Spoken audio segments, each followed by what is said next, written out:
सांगलीजवळील समडोळी गावात एक धक्कादायक घटना समोर आली।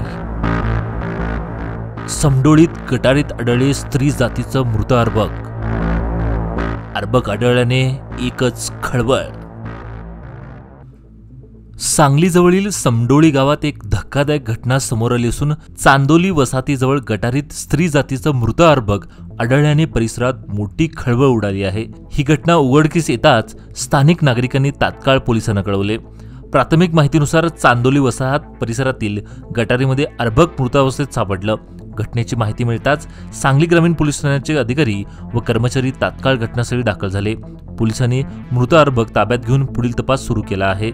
सदर प्रकरणात अर्भक कोण टाकून गेलं, त्यामागील कारण काय, तसेच अर्भक जन्मल्यानंतर जिवंत होते की मृतावस्थेत फेकण्यात आले या संबंधित अनेक शंका आणि चर्चा रंगू लागल्या आहेत।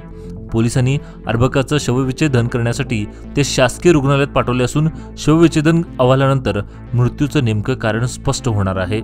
या घटनेमुळे परिसरात हळहळ व्यक्त होत असून संबंधित आरोपीचा लवकरात लवकर शोध घेऊन कठोर कारवाई करण्याची मागणी नागरिकांकडून केली जात आहे।